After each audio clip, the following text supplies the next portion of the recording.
यानी important games हम यहाँ पर देखेंगे। गेम्स के बारे में आपको पता है ये एक ऐसी एक्टिविटी है जिससे क्या होता है, शरीर फ्लेक्सिबल बनता है, बहुत ज़्यादा एनर्जी आती है और अम्यूजमेंट भी होता है, मतलब मनोरंजन भी होता है, मस्तिष्क को आराम मिलता है, मतलब हमारा जो माइंड सेट है वो एकदम, माइंड जो है वो एकदम सही रहता है और हम बहुत ज़्यादा एनर्जेटिक फील करते हैं। ठीक है, दोनों जगहों पर खेलने के लिए घर के अंदर मतलब इनसाइड और आउटसाइड एक्टिविटीज़ होती हैं गेम्स की। तो इंडोर मतलब इंडोर एंड आउटडोर एक्टिविटीज़ होती हैं। Indoor games and outdoor games हम खेल सकते हैं अलग अलग अपने तरीके से, अपनी चॉइस के अकॉर्डिंग। सबसे पहले बात करते हैं हॉकी की, जो कि हमारे देश का राष्ट्रीय खेल भी है।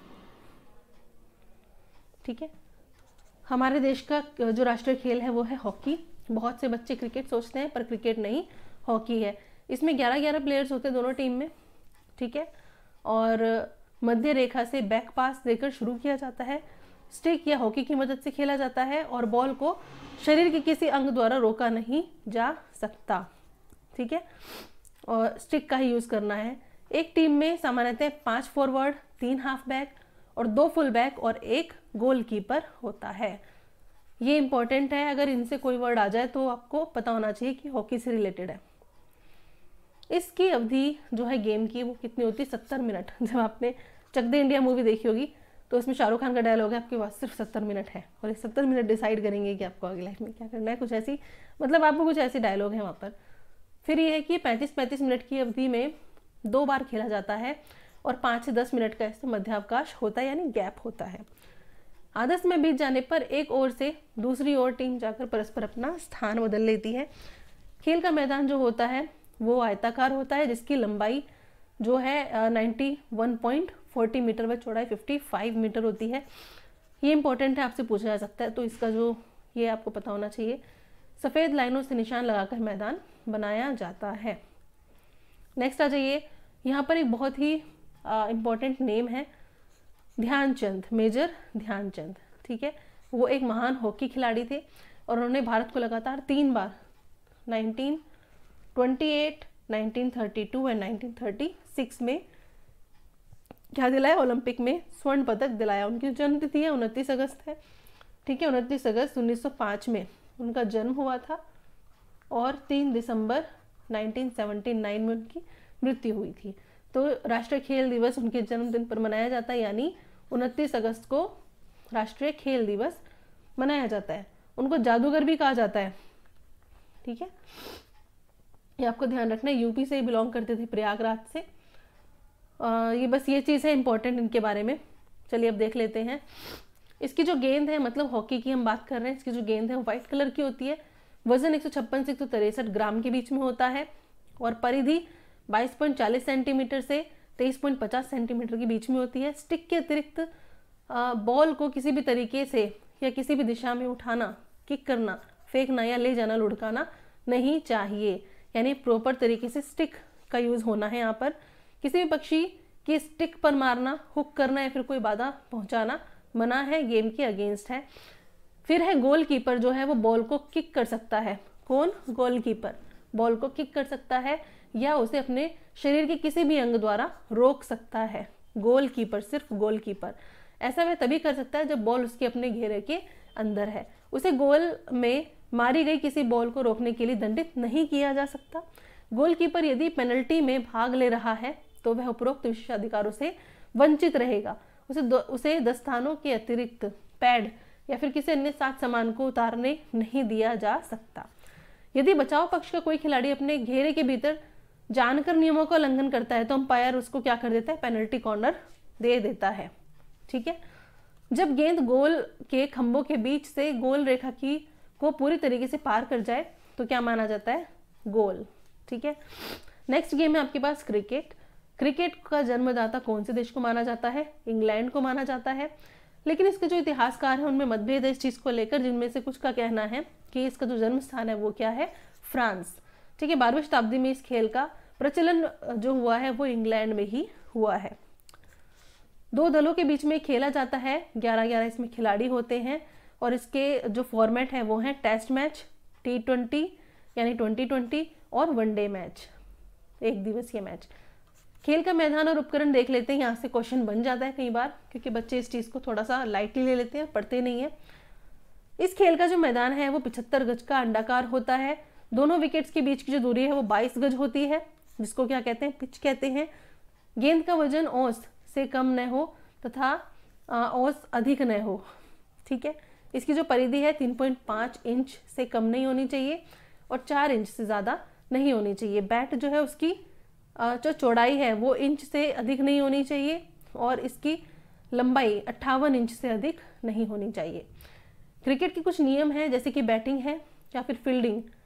सबसे पहले इसका जो निर्धारण है वो टॉस करके किया जाता है। फिर खेल प्रारंभ होने और मध्याह्न या खेल समाप्त होने का जो समय है वो पूर्व निर्धारित होता है।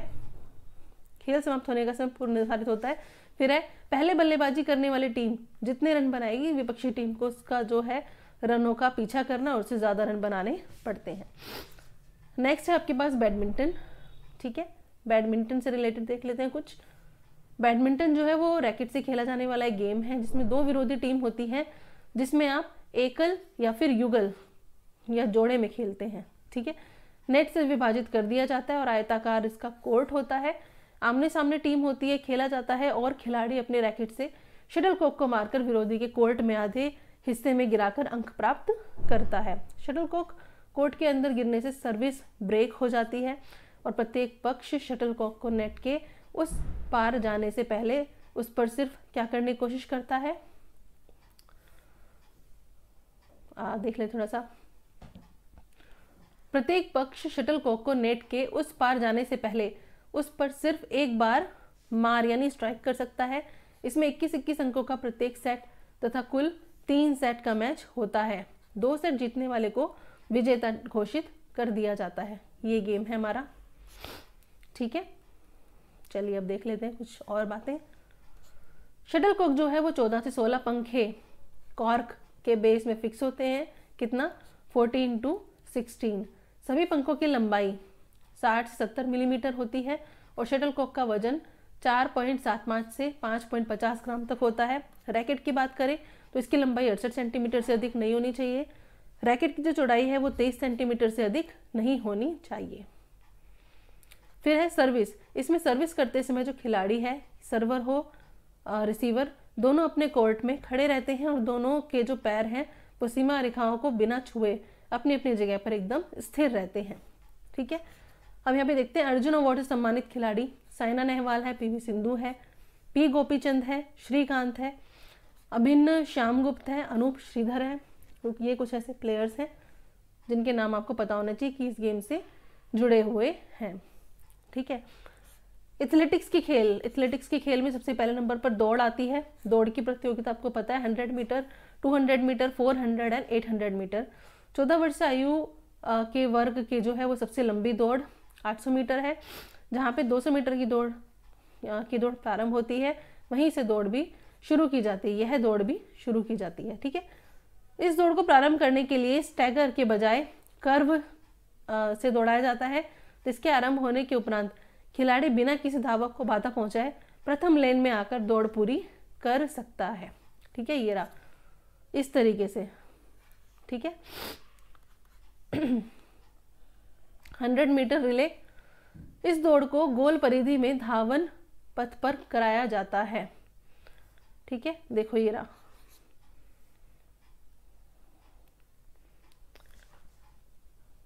इसमें क्या है भाई, इसमें है कि गोल परिधि में धावन यानी दौड़ने वाले पथ पर कराया जाना चाहिए। इसमें एक जो टीम है उसके 4 धावक प्रतिभाग करते हैं और बैटन का प्रयोग करते हैं। इसकी लंबाई 30 सेंटीमीटर, परिधि 12 सेंटीमीटर होती है, वजन 50 ग्राम से 60 ग्राम तक होता है और बैटन को निर्धारित जोन में ही बदलना होता है जो कि 20 मीटर लंबा बना होता है। इसके इधर उधर आप नहीं जा सकते हैं। फिर है आपका 80 मीटर बाधा दौड़, ठीक है। बाधा दौड़, इसके ऊपर आपको कूदना होता है। इस दौड़ में 80 मीटर लेन में 8 बाधाओं को पार करना होता है। पहली बाधा 12 मीटर पर, शेष 8 मीटर के अंतर पर लगाई जाती है। इंपॉर्टेंट है, पहली बाधा जो है वो 12 मीटर पर और बाकी की जो है वो 8 मीटर के में लगाई जाती है। हर्डल बोलते हैं इसको। इसकी ऊंचाई बालकों के लिए 92 सेंटीमीटर और लड़कियों के लिए यहाँ पर 76 सेंटीमीटर रखी गई है। अगला है आपका गेम ऊंची कूद। ऊंची कूद का मैदान 5 मीटर लंबा व 4 मीटर चौड़ा क्षेत्र होता है इसका, जिसमें जो है पोल की जो ऊंचाई होती है इसकी जो ऊंचाई होती है वो 2.75 मीटर होती है। क्रॉस बार की जो लंबाई है वो 3.95 मीटर से लेके 4.02 मीटर होती है। प्रत्येक खिलाड़ी को एक निर्धारित ऊंचाई पर कूदने के लिए कितने मौके दिए जाते हैं? 3 मौके।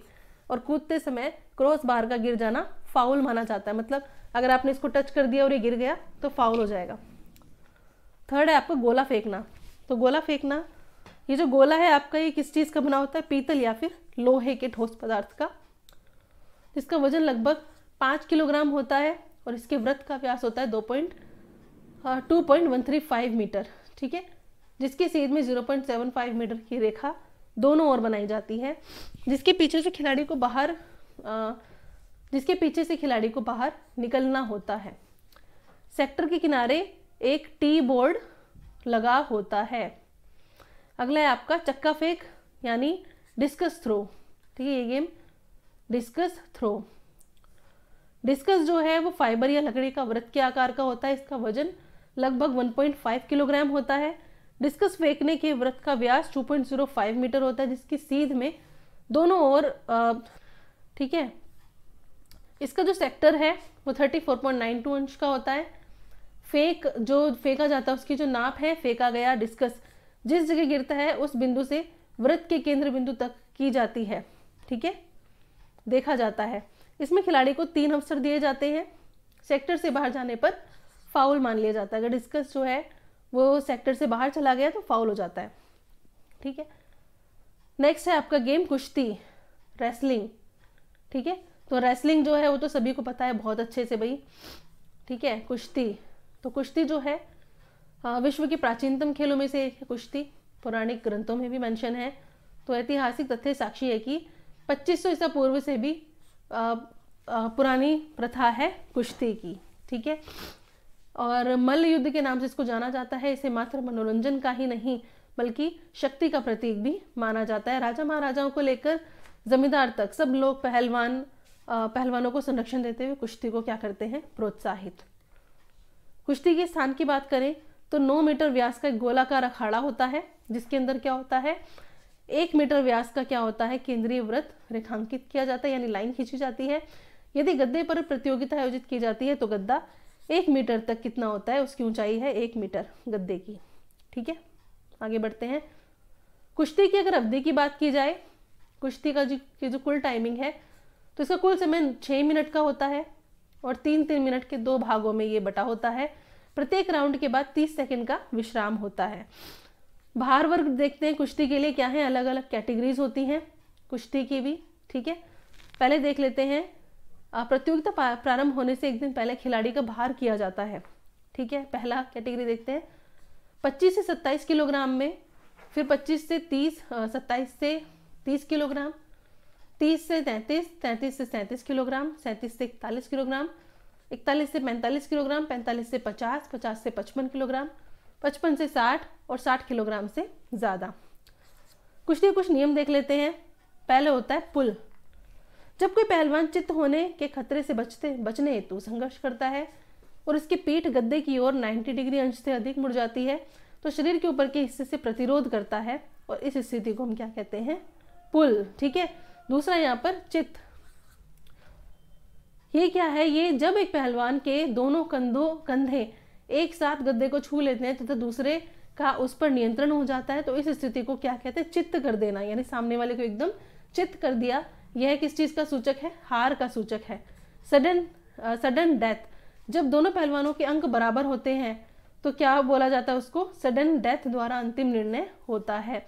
इसमें जो पहलवान पहला अंक जीतता है वही विजेता घोषित कर दिया जाता है। अब देख लेते हैं कुश्ती के महान खिलाड़ी।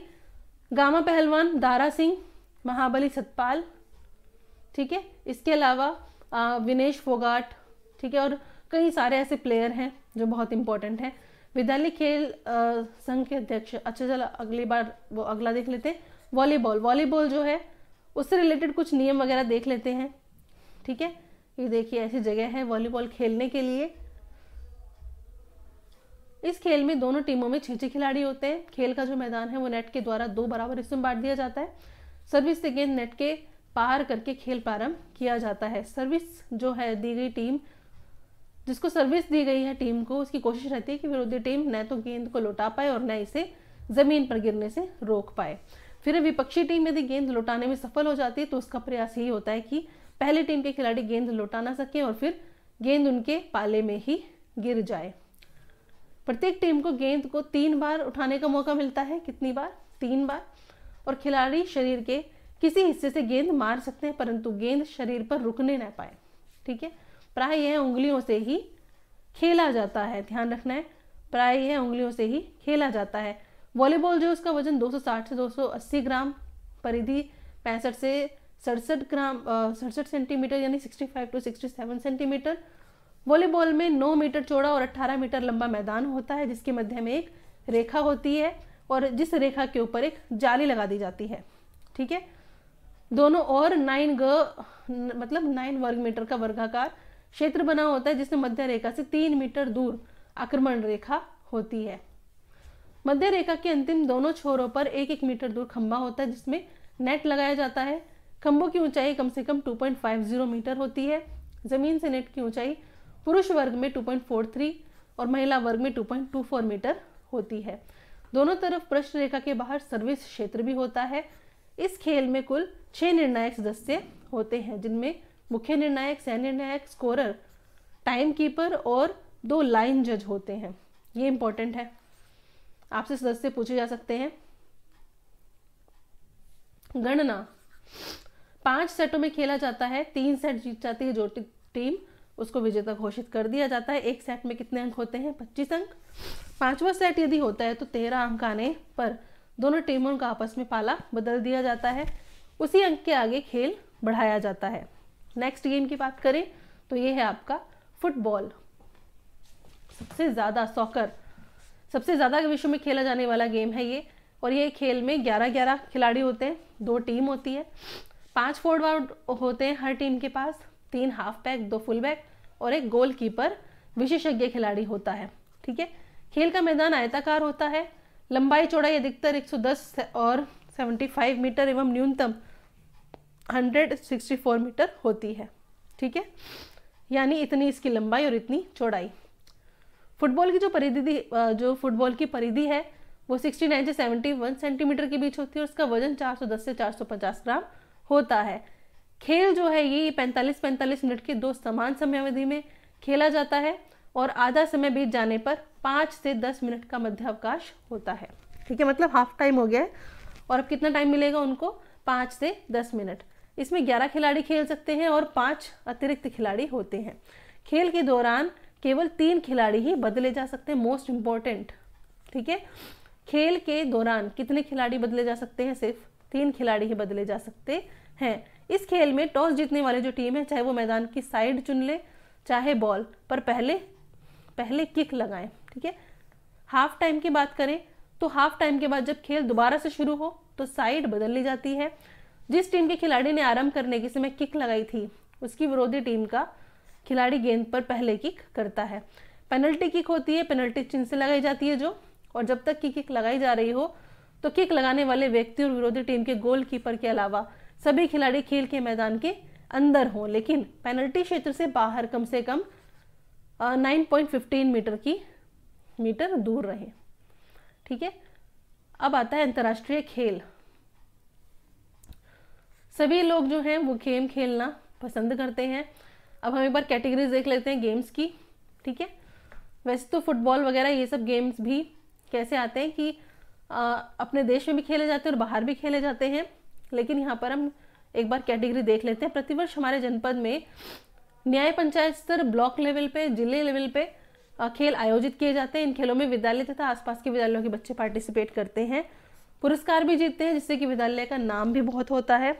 जनपद स्तर पर विजयी बच्चे, यहाँ ध्यान दीजिए, जनपद स्तर पर विजयी बच्चे फिर मंडल स्तर पर, फिर राज्य स्तर पर और फिर राष्ट्रीय स्तर पर प्रतिभाग करते हैं। ऐसे उनका लेवल बढ़ता चला जाता है। नेशनल लेवल पर जो योग्य खिलाड़ी हैं वो अंतर्राष्ट्रीय लेवल के खेलों में भी अपने अपने देश का नाम रोशन करते हैं। अंतर्राष्ट्रीय खेलों की अगर हम बात करें तो इसमें ओलंपिक, पैरा ओलंपिक, एशियाड तथा सैफ खेल शामिल हैं। सबसे पहले हम बात कर लेते हैं ओलंपिक गेम्स की। ठीक है, तो ओलंपिक जो गेम्स है उनका प्रारंभ 776 ईसा पूर्व में ग्रीस में यानी यूनान के ओलंपिया नगर में हुआ था। ये बहुत इंपॉर्टेंट क्वेश्चन है, मोस्ट इंपॉर्टेंट क्वेश्चन। ओलंपिया नगर में हुआ था। ओलंपिक खेल प्रत्येक 4 वर्ष बाद आयोजित किए जाते हैं और इसमें पहले मात्र दौड़ की प्रतिस्पर्धा थी, लेकिन बाद में और भी खेल जोड़ दिए गए। ठीक है, पहले महिलाएं प्रतिभाग नहीं करती थी इन गेम्स में, लेकिन 1900 के पेरिस के फ्रांस ओलंपिक खेलों से महिलाओं ने इसमें पार्टिसिपेट करना शुरू किया। ये भी बहुत इंपॉर्टेंट क्वेश्चन बन सकता है कि महिलाओं का प्रतिभाग इसमें कब से शुरू हुआ, तो 1900 के पेरिस के फ्रांस ओलंपिक से।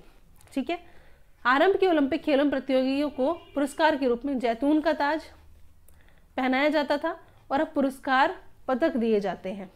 ठीक है,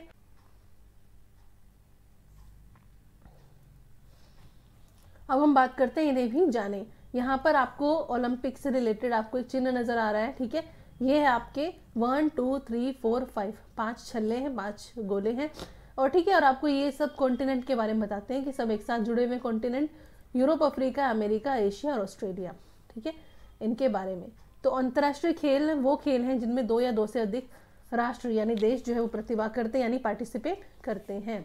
ठीक है, आगे बढ़ते और देखते हैं कि जैतून का जो पेड़ है वो यूनान का एक पवित्र और सदाबहार पेड़ है, इसलिए पहले क्या किया जाता था, प्लेयर्स को जैतून का ताज पहनाया जाता था सम्मान देने के लिए, और उनकी पत्तियों का मुकुट बनाकर जो विजेता है उसको पहनाया जाता था। जैतून के पेड़ को किस चीज का प्रतीक माना जाता है, शांति का। मोस्ट इंपॉर्टेंट यहाँ पे देख लीजिए, जैतून का पेड़ जो है वो शांति का प्रतीक माना जाता है।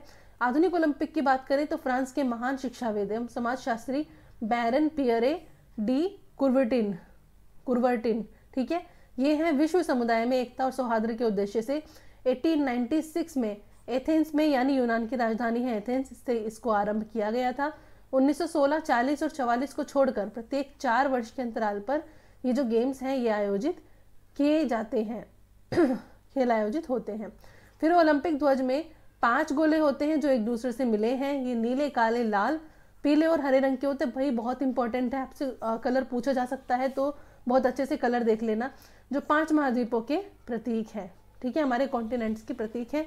ओलंपिक खेलों में भारत की स्थिति कैसी है, ये सब नेम है जो बहुत इंपॉर्टेंट है। योगेश्वर दत्त, विजय कुमार, साइना नेहवाल, मैरी कॉम, इसके अलावा गगन नारायण, साक्षी मलिक, पीवी सिंधु, अभिनव बिंद्रा। ठीक है, फिर है यहाँ पर बात करते हैं तो सन 2008 में बीजिंग का जो ओलंपिक में निशानेबाजी में अभिनव बिंद्रा ने स्वर्ण पदक हासिल किया था। कुश्ती में सुशील कुमार ने कांस्य पदक और मुक्केबाजी में विजेंद्र सिंह ने, ठीक है, कांस्य पदक प्राप्त किया था। भारत में ओलंपिक खेलों में वर्ष 1928 से लेकर 56 तक लगातार 6 बार हॉकी का स्वर्ण पदक जीता गया। इसके अतिरिक्त हॉकी में ही 1960 में रजत तथा 68 में और 72 में कांस्य पदक भी जीता गया। वर्ष 1992 में भारत में पीटी उषा जो है उन्होंने 100 मीटर की जो दौड़ है उसमें सेकंड के 100वें भाग से पीछे रहने के कारण उनको कांस्य पदक नहीं वो जीत पाई थी, लेकिन उनको याद रखा जाता है।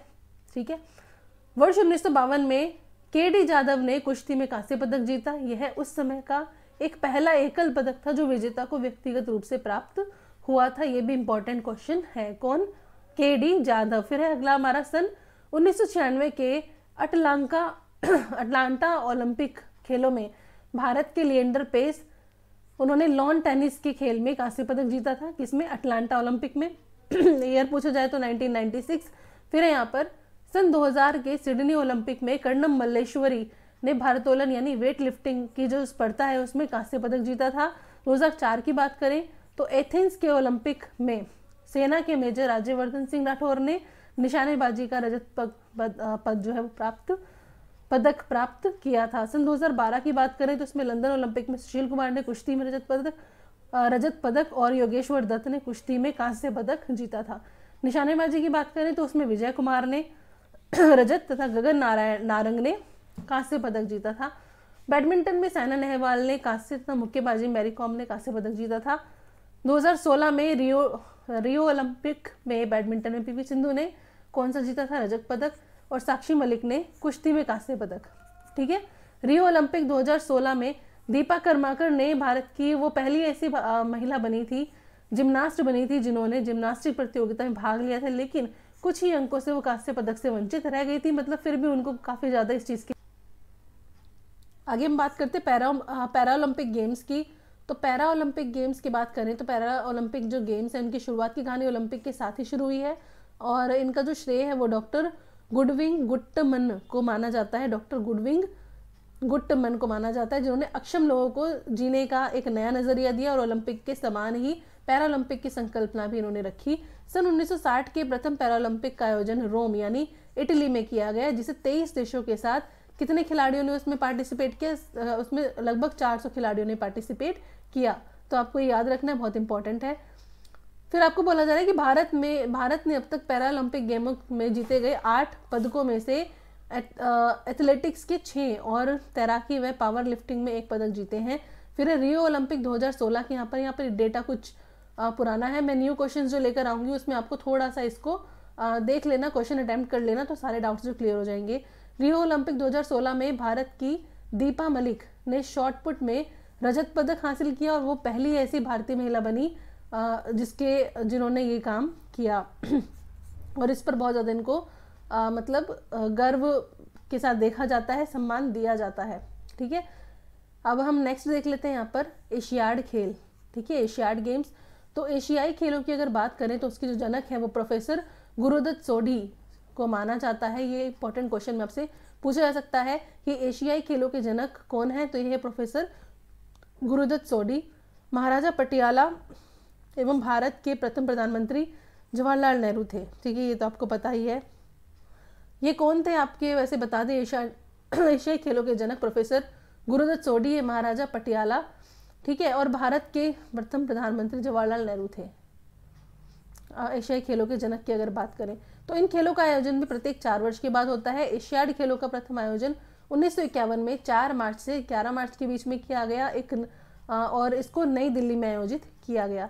एशियाड खेलों में एथलेटिक्स, ठीक है, हैंडबॉल, बास्केटबॉल, कुश्ती, भारोत्तोलन यानी वेट लिफ्टिंग, मुक्केबाजी, कराटे, कबड्डी, जिम्नास्टिक, निशानेबाजी, तैराकी, साइकिल दौड़, हॉकी, वॉलीबॉल, फुटबॉल, ये सब खेल इसमें सम्मिलित किए गए। फिर आती है बात 1982 की। इसमें 9वें एशियाई खेलों का आयोजन नई दिल्ली में हुआ।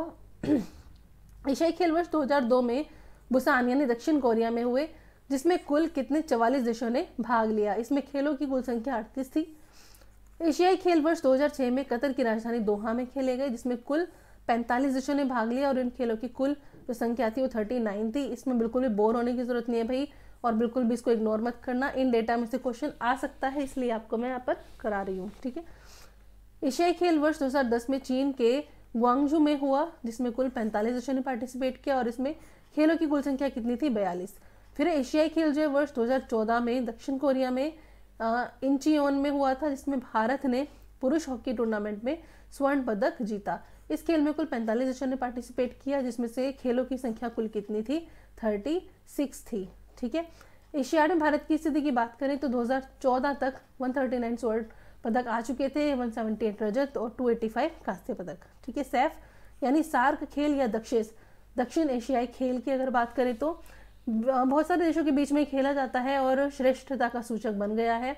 अंतर्राष्ट्रीय स्तर पर खेलों में भाग लेने से देश का गौरव बढ़ता है, ऑब्वियस सी बात है, बहुत ज़्यादा हम प्राइड फील करते हैं।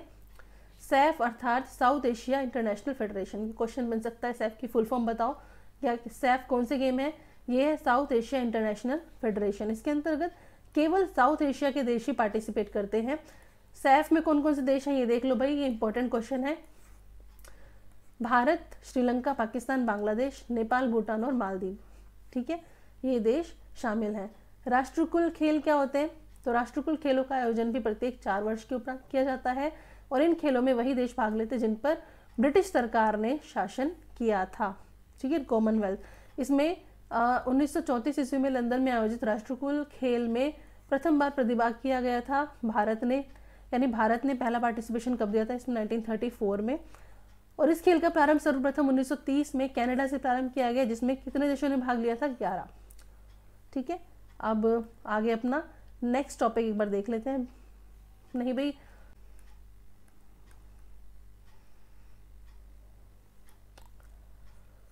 ये कुछ इंपॉर्टेंट खिलाड़ी है और उनके उपनाम, इनको जरा ध्यान से देख लीजिए, स्क्रीनशॉट कर लीजिए, इंपॉर्टेंट है, यहाँ से क्वेश्चन जरूर बन सकता है। मेजर ध्यानचंद को हॉकी का जादूगर कहा जाता है, मिल्खा सिंह को फ्लाइंग सिख कहा जाता है, पीटी उषा को उड़न परी, और सचिन तेंदुलकर को मास्टर ब्लास्टर कहा जाता है, बाईचुंग भूटिया को सिक्किमी स्नीपर कहा जाता है। पेले को क्या कहा जाता है? ब्लैक पर्ल, ये फुटबॉल से रिलेटेड है। डियागो मैराडोना को क्या बोला जाता है? The golden boy, the golden boy. फिर है माइक टाइसन को कहा जाता है आयरन माइक, ठीक है। उसेन बोल्ट को कहा जाता है लाइटनिंग बोल्ट, और विश्वनाथन आनंद को कहा जाता है द लाइटनिंग किड, ठीक है। शतरंज से ये रिलेटेड है। तो ये आपका हो गया है। अब आपका सेकंड लास्ट बचा हुआ है ये प्राथमिक चिकित्सा, नशीले पदार्थ और उनके दुष्परिणाम, ठीक है। ऑलमोस्ट कंप्लीट होने वाला है आपका ये सिलेबस, मतलब ये वाला पार्ट। तो चिकित्सा की बहुत ज़्यादा ज़रूरत होती है। कई बार ऐसी घटना हो जाती है जो आपको उस वक्त डॉक्टर जो है अवेलेबल नहीं हो पाता, या फिर आपको बुलाने पड़ते, तो उस समय प्राथमिक चिकित्सा जो है वो आपके लिए बहुत ज़्यादा ज़रूरी है, यानी फर्स्ट एड इसको हम बोलते हैं, ठीक है। यानी चोट लगने के टाइम पे सबसे पहले आपको क्या करना चाहिए। तो प्राथमिक चिकित्सा की सहायता से जो रोगी है उसके जीवन की रक्षा की जाती है। चोट की गंभीरता को कम करने के लिए प्राथमिक चिकित्सा सहायक है, यानी अगर चोट लग गई है तो उसको काफ़ी टाइम तक ऐसे ही ना छोड़े, उस पर कुछ ना कुछ आपको उसके लिए कर देना चाहिए, उसके ऊपर उसका इलाज थोड़ा कर देना चाहिए। प्राथमिक चिकित्सा से घायल को धैर्य प्रदान करना चाहिए, ठीक है। खेल के मैदान में होने वाली बहुत सी घटनाएं होती हैं, उनमें ये फर्स्ट एड जो है बहुत ज़्यादा इंपॉर्टेंट होता है। खेलते समय, दौड़ते समय जब आप गिर जाते हो तो आपको चोट लग जाती है, उस वक्त आप क्या कर सकते हो, ठीक है। खून बह सकता है, हड्डी टूट सकती है, या फिर आप बेहोश भी हो सकते हो। डिहाइड्रेशन यानी निर्जलीकरण, जब आपके शरीर में पानी की कमी हो जाती है। इसके अलावा मांसपेशियों में खिंचाव या मोच की समस्या भी आपको हो जाती है जब आप गेम्स खेलते हैं। तो प्राथमिक उपचार जो होता है वो क्या आप कर सकते हैं, ठीक है। खेल के मैदान में अगर आप गिर जाएं, चोट लग जाए, खून बह सकता है उस वक्त, और उस समय प्राथमिक चिकित्सा के लिए आप क्या करें? शिक्षक है या फिर शिक्षक हैं आप, तो अभिभावक को सूचित करें, ठीक है। मतलब अगर आप बच्चे हैं, बच्चे गेम खेल रहे हैं, तो वो क्या करें? सबसे पहले जाकर शिक्षक को या फिर अभिभावक को क्या कर सकते हैं? सूचित करें। फिर है प्राथमिक उपचार पेटिका, यानी आपका जो फर्स्ट एड बॉक्स है उसको उपलब्ध कराया जा सकता है और फिर उपचार किया जा सकता है। घाव को एंटीसेप्टिक दवा से साफ करें और फिर उसके बाद डॉक्टर को जल्दी से परामर्श लें। हड्डी टूटना, खेलते समय गिरने से कई बार हड्डी पर दबाव पड़ जाता है जिससे वो टूट जाती है और बहुत ज़्यादा दर्द होता है, संबंधित अंग काम करने की स्थिति में नहीं रहता, उस वक्त आप क्या प्राथमिक उपचार कर सकते हैं, ये हम एक बार देख लेते हैं। तो उस वक्त आप क्या कर सकते हैं? घायल व्यक्ति को सबसे पहले तो भीड़ से हटाकर थोड़ी सी खुली हवा में लेकर जाएं और रोगी को धैर्य और सांत्वना दें कि हाँ भाई तू ठीक हो जाएगा। यदि स्केल या लकड़ी की कोई छोटी खरपच्ची हो तो उसकी सहायता से टूटे अंग को बांध दिया जा सकता है। बड़ों की सहायता से स्ट्रेचर या एम्बुलेंस से घायल व्यक्ति को डॉक्टर के पास ले जाया जा सकता है, ठीक है। नेक्स्ट देखते हैं मूर्छा आना, यानी अगर बेहोश हो जाए तो क्या करें? चक्कर आ जाते हैं, बच्चे गिर जाते हैं, होश नहीं रहता उनको, तो क्या करें? सबसे पहले तो भीड़ को हटा दें, क्योंकि भीड़ को देखकर वैसे उसको सांस नहीं आएगा, ठीक है। फिर कि बेहोश हुए जो बच्चे हैं उसके कपड़ों के बटन खोल दें ताकि वो थोड़ा सा रिलैक्स फील करे, जो जूते उतार दें, उसके मोजे उतार दें और मुंह पर पानी की छींटे मारें। हथेली में पैर के तलवे ठंडे लग रहे हो तो उनके हल्के हाथों से उनको रब करें, मलें। फिर है रोगी को हल्की हल्की हवा करें और डॉक्टर का प्रबंध जल्दी से करने की कोशिश करें। फिर आता है आपका मांसपेशियों से रिलेटेड। अगर आपकी मांसपेशियों में खिंचाव आ गया है तो क्या करें? खिलाड़ी जो अचानक पैर पकड़कर बैठ जाता है उसको क्या हो जाता है? मांसपेशियों में खिंचाव आ जाता है। ऐसी स्थिति में, खिंचाव की स्थिति में क्या करना चाहिए देख लीजिए। आराम की स्थिति में लिटा दें और दर्द निवारक उसके ऊपर क्रीम लगा दें, ज़्यादातर स्प्रे लगा दी जाती है। मोच आना, अगर मोच आ जाए तो क्या कर सकते हैं? कुछ अन्य कार्य करते समय अंगों में कभी कभी मोच आ जाती है और रिलेटेड जो पार्ट होता है, अंग है, वो सूज जाता है या फिर नीला भी पड़ सकता है, तो उसको आराम की स्थिति में रखें और दर्द निवारक क्रीम उस पर लगा दें और जल्दी से डॉक्टर से परामर्श लेने की कोशिश करें। पानी में डूबना, तैराकी करते वक्त कई बार प्रॉब्लम हो जाती है, खिलाड़ी डूबने लगता है तो पेट के बल उसको लेटा दें। बाहर निकालने के पश्चात उसको पेट के बल लेटा दें। कपड़े ढीले कर दें और हल्का दबाव डालकर पानी मुंह से बाहर निकालने की उसकी कोशिश करनी चाहिए, मतलब पानी बाहर आ जाए उसके मुंह से, ये कोशिश करनी चाहिए। कृत्रिम श्वसन दे सकते हैं और हृदय पर हल्की मालिश कर सकते हैं। निर्जलीकरण यानी डिहाइड्रेशन, जब पानी की कमी हो जाती है, पानी जो है जितना हमारी बॉडी में औसत मात्रा में होना चाहिए उससे कम हो जाता है तो उसको निर्जलीकरण की प्रक्रिया कहते हैं। इसमें बार बार दस्त लगना, उल्टी लगने से भी शरीर में पानी की कमी हो जाती है। ऐसी स्थिति में अब आप ORS का घोल पिला सकते हैं, पानी, नमक, चीनी, नींबू का घोल मिक्स कीजिए और उसको पिला सकते हैं। फर्स्ट एड के समय ध्यान देने योग्य जो बातें होती हैं वो क्या है, चोट लगे भाग को अधिक उठाना, रगड़ना या फिर मालिश नहीं करनी चाहिए, टूटी हड्डी को ज़्यादा हिलाना नहीं चाहिए। फिर है मूर्छा की स्थिति में उसे एक करवट पर लिटाना चाहिए। 1-2 बूंद पानी के अतिरिक्त रोगी को किसी भी प्रकार का तरल पदार्थ नहीं पिलाना चाहिए। नशीले पदार्थ के दुष्परिणाम, जैसे कि आपने सुना होगा कि लोग सिगरेट, बीड़ी, तंबाकू, शराब, सुपारी, गुटखा ये सब का सेवन करते हैं, इन्हीं को क्या कहा जाता है, नशीले पदार्थ। इसके अतिरिक्त हेरोइन, चरस, कोकीन, ब्राउन शुगर आदि ये भी नशीले पदार्थ होते हैं। ठीक है, तो 2 खतरे होते हैं इससे, स्वास्थ्य के लिए तो खतरनाक है ही। ठीक है, आदत पड़ जाती है, आप एडिक्टेड हो जाते हो और नशीले पदार्थ न मिलने पर व्यक्ति के अंदर बेचैनी बढ़ने लगती है और उसको दूर करने के लिए वह बार बार नशीले पदार्थों का सेवन करता है, जो कि उसको बहुत गंभीर बीमारियों की तरफ ले जाते हैं। ठीक है, सिगरेट तथा पान मसाला, निकोटीन नामक पदार्थ उसमें पाया जाता है जो 7 सेकंड के अंदर ही हमारे मस्तिष्क को क्या कर सकता है, प्रभावित कर सकता है। ठीक है, तो आपसे क्वेश्चन पूछा जा सकता है कि सिगरेट और पान मसाला में क्या होता है, निकोटीन।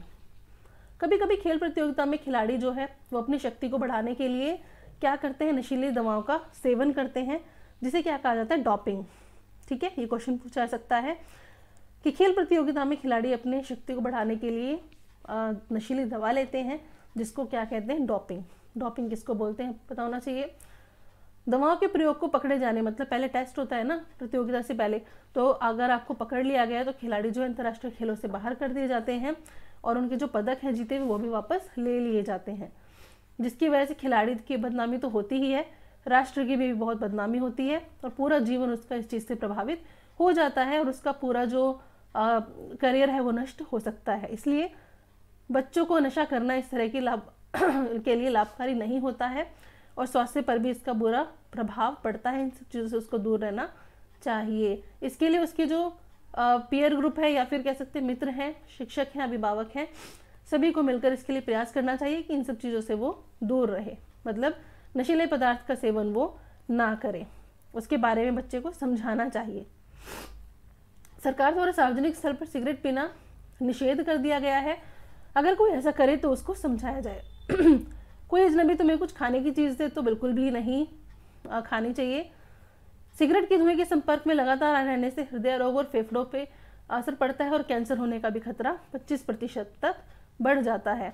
डॉक्टर के अनुसार मुंह के कैंसर में 90% जो मामले आते हैं वो तंबाकू गुटखा चबाने से होते हैं। ठीक है, आपने कई बार देखा होगा थिएटर में जब फिल्म शुरू होती है तो दिखाते हैं वहाँ पर गुटखा खाने से ये हुआ होगा, पर जो नहीं मानते वो नहीं मानते हैं। ठीक है, अच्छा जी, अब ये आ गया हमारा खेल नियम प्रबंधन एवं पुरस्कार, ये लास्ट है हमारा। ठीक है, खेल प्रबंधन। खेल प्रबंधन का क्या अर्थ होता है भाई? तो खेल प्रबंधन होता है विद्यालय में खेल कूद के आयोजन हेतु जो भी प्रबंध किया जाता है उसी को कहते हैं खेल प्रबंधन। और इसके निम्नलिखित बातों का इसमें ध्यान रखा जाता है, जैसे खेल का स्थान निर्णायक एवं समय निश्चित किया जाता है। सामग्री जो भी इम्पोर्टेंट है, खेल उपकरण उपलब्ध कराए जाते हैं। प्राथमिक चिकित्सा का तो बिल्कुल ख्याल रखा ही जाता है, साथ में उसकी सुरक्षा का पूर्ण प्रबंध भी किया जाता है। खिलाड़ियों, निर्णायकों यानी अंपायर वगैरह जो होते हैं, गेस्ट जो होते हैं, उनकी बैठने की व्यवस्था एकदम ठीक होनी चाहिए। पीने के लिए पानी, जलपान की आवश्यकता होती है। इसके अलावा क्रीड़ा हेतु धन एवं आवास का भी एकदम बढ़िया तरीके से प्रबंध करना होता है। अब आता है खेल की प्लानिंग करना यानी उसका नियोजन करना। किसी कार्य को व्यवस्थित ढंग से करने के लिए उस कार्य की योजना बनाना बहुत ज़रूरी है। अगर आपने पहले प्लानिंग नहीं की है किसी चीज़ की तो आप उस काम को ज़्यादा अच्छे तरीके से नहीं कर पाएंगे। तो खेल आयोजन से पूर्व भी उसकी योजना बनाना बहुत ज़रूरी है। खेल नियोजन करते समय निम्नलिखित बातों का आपको बहुत ज़्यादा ध्यान रखना होता है, जैसे कि विद्यालय में उपलब्ध भौतिक, मानवीय संसाधन एवं खेल सामग्री की उपलब्धता। इसके अलावा क्या सीजन है, कौन सी ऋतु है, मौसम, परिवेश, इसके अनुकूल ही खेल होना चाहिए। खेल नियोजन में समितियों का गठन किया जाता है। ठीक है, कमिटीज़ बनाई जाती हैं। इन समितियों की सहायता से जो खेल है उनका आयोजन किया जाता है, मतलब खेल प्रतियोगिताओं का आयोजन किया जाता है। उसके बाद हम बात करेंगे समिति के सभी जो सदस्य होते हैं, मेंबर्स होते हैं, वो कर्तव्यों को निभाते हुए खेल आयोजन में सफल होते हैं। और खेल समिति का गठन किस प्रकार होता है ये देख लीजिए। खेल समिति का गठन निम्नानुसार होता है। मुख्य समिति होती है जिसमें अध्यक्ष, सचिव, उपाध्यक्ष और कोषाध्यक्ष होते हैं। कोषाध्यक्ष यानी जो पैसे से रिलेटेड होते हैं, कोष से रिलेटेड। फिर है दूसरा हमारे पास सहायक समिति यानी उप समिति, और उनके कार्य क्या होते हैं, ठीक है। क्रम संख्या सहायक उप समिति कार्यों का विवरण पहला देख लेते हैं। खेल समिति प्रतियोगिता के लिए निर्णायक, खेल अधिकारी, स्थान, तिथि, ये सब कुछ निश्चित करते हैं, यानी सेलेक्ट करते हैं, डिसाइड करते हैं। इसके अलावा दूसरा काम क्या होता है, खेल उपकरण, यानी खेल में जो जो चीज़ें चाहिए, मैदान का निर्माण और खेल संबंधी जो उपकरण होते हैं उनको प्रोवाइड कराना, उनकी व्यवस्था करना। फिर प्रचार समिति होती है, तो प्रचार समिति क्या करती है, प्रतिभागी टीमों को खेल संबंधी सूचना से अवगत कराती है और समाचार पत्र में विज्ञापन भी देती है। बैठक व्यवस्था, यानी अतिथि, खिलाड़ी एवं दर्शकों के बैठने का उचित प्रबंध होना चाहिए। समिति पंजीकरण, प्रतिभागी टीम जो पार्टिसिपेट कर रही है टीम, उनकी प्रविष्टि यानी उनकी एंट्रीज और प्रतियोगिता शुल्क उनसे लेना होता है, और उनको समिति को चेस्ट नंबर देना भी होता है खिलाड़ियों को, ठीक है। यानी खिलाड़ियों समिति को चेस्ट नंबर देना, रिकॉर्ड एवं प्रमाण पत्र की व्यवस्था करना। इसके अलावा स्वागत समिति होती है जिसमें अतिथियों के स्वागत से संबंधित बैज, माला, बुके, इन सब का इंतजाम भी किया जाता है। स्मृति चिन्ह वगैरह इन सब की आवश्यकता पड़ती है ना जब अतिथि आते हैं। तो फिर है पुरस्कार वितरण, विजयी छात्रों के लिए पुरस्कार, प्रमाण पत्र, इन सब की व्यवस्था भी करनी होती है। अर्थव्यवस्था, खेल आयोजन हेतु धन की भी तो आवश्यकता होती है, तो उसके लिए बजट बनाना जरूरी होता है, और बजट के समिति अनुसार खर्च और उसका लेखा जोखा भी पूरा रखा जाता है। जलपान समिति, अतिथियों के लिए जलपान का इंतजाम करना, इसके लिए भी तो व्यवस्था करनी ही पड़ती है। फिर है खेल प्रतियोगिताओं का महत्व, ठीक है। तो खेल प्रतियोगिताओं का क्या महत्व है, सबसे पहले कंपटीशन जो होती है, प्रतियोगिताएं जो होती हैं, उनमें ज़्यादा से ज़्यादा बच्चों को खेलने का मौका मिलना चाहिए, कि उनको खेलने का अवसर ज़्यादा से ज़्यादा मिलना चाहिए, ठीक है। खिलाड़ियों को पूरे वर्ष में सीखे गए खेल कौशल को दिखाने का भी अवसर मिलता है इससे, और उनका मूल्यांकन भी किया जाता है खिलाड़ियों का, उनकी जो स्किल्स हैं, कौशल है, उसको सुधारने में और विकसित करने में मदद मिलती है। नई तकनीक और नए कौशल बच्चे सीखते हैं, ठीक है। टीमों के परस्पर खिलाड़ियों में मैत्री भाव, सामाजिक और नैतिक गुणों का विकास होता है, और इससे बच्चे नियम पालन करना, अनुशासन और जिम्मेदारी जैसी चीज़ें भी सीखते हैं, ठीक है। आगे बढ़ते हैं। प्रतियोगिताओं के प्रकार की बात करें तो अंतः विद्यालय प्रतियोगिता और अंतर विद्यालय प्रतियोगिता। इसमें अंतः विद्यालय जो होती है, ये जो है ये खेल विद्यालय बच्चों के लिए आयोजित होते हैं। विद्यालय की टीमें अपने अपने सदन या फिर कक्ष के अनुसार प्रतियोगिता में पार्टिसिपेट करते हैं। इस खेल के आयोजन से अधिक बच्चों को खेलने का अवसर मिलता है, ठीक है। और अंतर विद्यालय जो क्रीड़ा होती है, ये ऐसी प्रतियोगिता होती है जिसमें दो या दो से अधिक विद्यालयों के बीच में लड़ी जाती है। पहले वाली है सेम विद्यालय में, और दूसरी है अलग अलग विद्यालयों के बीच, ठीक है। इसके जो लेवल है वो भी अलग अलग होते हैं, एक बार उन लेवल को भी देख लेते हैं। स्कूल लेवल पर, न्याय पंचायत स्तर पर, ब्लॉक पर, जिला, मंडल, प्रदेश और फिर राष्ट्रीय स्तर पर भी प्रतियोगिताएं होती हैं। क्षेत्रीय खेल प्रतियोगिता, ठीक है। अब थोड़ा सा रहता है, ये देख लेते हैं एक बार, ठीक है। कुछ खेलों के बारे में देख लेते हैं, जैसे कबड्डी। कबड्डी जो है वो खुले मैदान में खेली जाती है, दो टीमों के बीच में, और 12 खिलाड़ी होते हैं एक टीम में, और खेलते समय 7 खिलाड़ी प्रत्येक टीम में खेलते हैं। 5 खिलाड़ी जो हैं वो अतिरिक्त खिलाड़ी होते हैं। 15-15 मिनट की 2 पालियों में खेला जाता है, और 2 पालियों के बीच में गैप कितना होता है, 5 मिनट का गैप, ठीक है।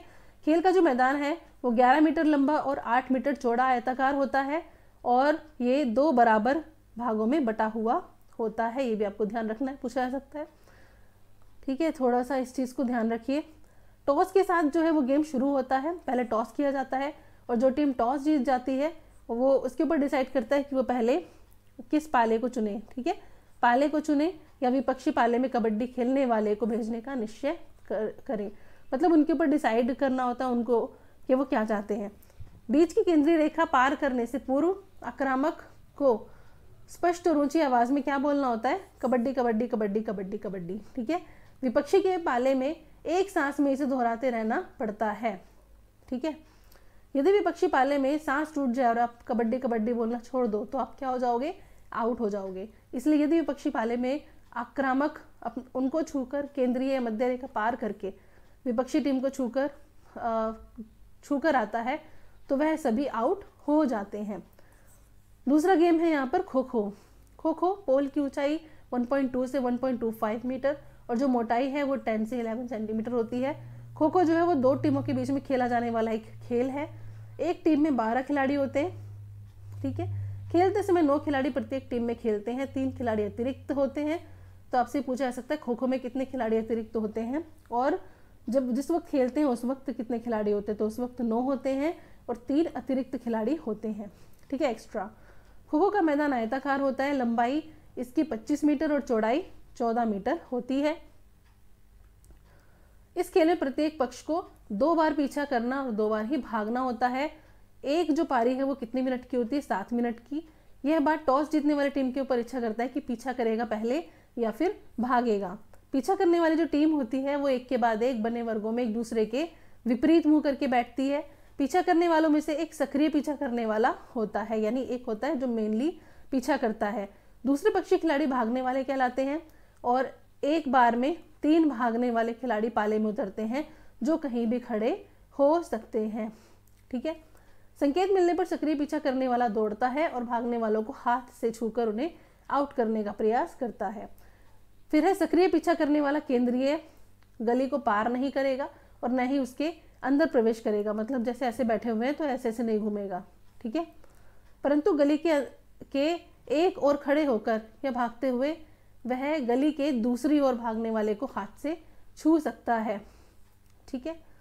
सक्रिय पीछा करने वाले को पोस्ट रेखा पहुंचने तक एक ही दिशा में भागना होता है और उसे पीछा करने वाली टीम अपनी टीम के बैठे हुए खिलाड़ियों में से किसी को भी छूकर क्या कर सकती है, खो देनी होती है, खो बोलना होता है और वो क्या करेगा, फिर से मुड़कर पीछा कर सकता है। सक्रिय पीछा करने वाला जो खिलाड़ी है केंद्रीय गली में बैठे हुए अपने टीम के खिलाड़ी को क्या कर सकता है, पीठ की तरफ से हाथ से छूकर खो देता है, यानी बारी दे देता है अपनी।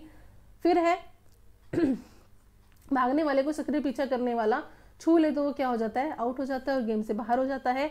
एक बैच के समस्त खिलाड़ियों के आउट होने एवं किसी भी दिशा में सक्रिय पीछा करने वाले खिलाड़ी के निर्धारित मैदान से बाहर चले जाने पर खो देना अनिवार्य होता है। तो खो खो जो खेल है वो कोई भी समय अवरोध या टाइम उसमें नहीं होता, यानी टाइम आउट नहीं होता, टाइम बाउंडेशन उसमें बिल्कुल भी नहीं होती है। कुछ अन्य खेल देखते हैं। टच एंड पास, इसमें 2 टीम होती है, प्रत्येक जो है वो 13 खिलाड़ी होते हैं टीम में और टॉस जीतने वाली टीम पास या फिर कोर्ट का चुनाव करती है। खेल प्रारंभ होने पर पास वाली जो टीम है वो बॉल को लेकर तेजी से विरोधी टीम की तरफ बढ़ती है तथा खिलाड़ी बिना छुए हुए अपने को बचाते हुए विरोधी टीम की गोल रेखा के पार फेंककर गोल करने का प्रयास करता है। यहाँ पर छू जाने का अर्थ है कि जिस खिलाड़ी के पास बॉल हो उसे थपकी मारना है, ना कि धक्का देना है, भिड़ जाना या पकड़ लेना है, ठीक है। इस खेल की समयावधि मेनली कितनी होती है, 20 मिनट होती है। तो अगर आपसे पूछा जाए टच एंड पास की जो समयावधि कितनी है, 20 मिनट है और इस दौरान टीम अधिक गोल करती है जो टीम वो विजयी घोषित हो जाती है और दोनों टीम बराबर गोली करती हैं तो 5 मिनट का समय और देकर दोनों टीम में 3 एक्स्ट्रा उनको फ्री हिट दिए जाते हैं और जो टीम हिट्स को ज़्यादा करेगा वो ही टीम विजयी टीम मानी जाएगी। फिर है घेरों में टप्पा देना।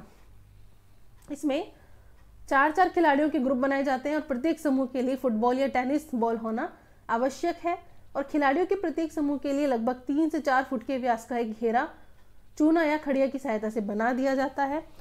घेरे में खिलाड़ी यथास्थान खड़े हो जाते हैं, यानी अपने अपने प्लेस पर जो उनको जगह है उन पर खड़े हो जाते हैं और गेंद को टप्पा देकर खिलाड़ी से दूसरे खिलाड़ी तक पहुंचाते हैं। जो खिलाड़ी है वो बॉल को पकड़े बगैर ज़्यादा से ज़्यादा टप्पे देने की कोशिश करता है। जब गेंद का टप्पा घेर के अंदर पड़ता है तो वो रिटर्न माना जाता है और नहीं तो उसको क्या माना जाएगा, फाउल माना जाएगा, ठीक है। यदि कोई खिलाड़ी गेंद को घेरे में नहीं लौटा पाता, इस स्थिति में विपक्षी टीम को क्या मिल जाता है, 1 अंक मिल जाता है। नेक्स्ट देख लेते हैं अब हम लंबी कूद, ठीक है। लंबी कूद में है, कूद में भाग लेने वाले को निर्धारित पथ से दौड़ते हुए टेक ऑफ बोर्ड पर पैर रखकर कूदना होता है और कूदते समय ध्यान रखें कि सफ़ेद चूने की रेखा पर उसका पैर ना पड़े, यानी उसको टच ना करे तथा कूदने के उपरांत शरीर का कोई भी अंग कूद स्थान से पीछे न छुए, ठीक है। अब यहाँ पर कुछ पुरस्कार की बात कर लेते हैं जो मोस्ट इम्पॉर्टेंट है यहाँ पर और इनसे क्वेश्चन आ जाता ही है अक्सर। तो खेलों के विकास के लिए प्रोत्साहन के लिए पुरस्कार दिए जाते हैं। केंद्र और राज्य सरकार द्वारा ये दिए जाते हैं। अब सबसे पहले हम देखते हैं राजीव गांधी खेल रत्न पुरस्कार। तो राजीव गांधी खेल रत्न पुरस्कार है, उसको हम अब क्या बोलते हैं, मेजर ध्यानचंद खेल रत्न पुरस्कार। मेजर ध्यानचंद खेल पुरस्कार, सॉरी, इसको क्या बोलते हैं हम, इसको बोलते हैं मेजर ध्यानचंद खेल रत्न पुरस्कार।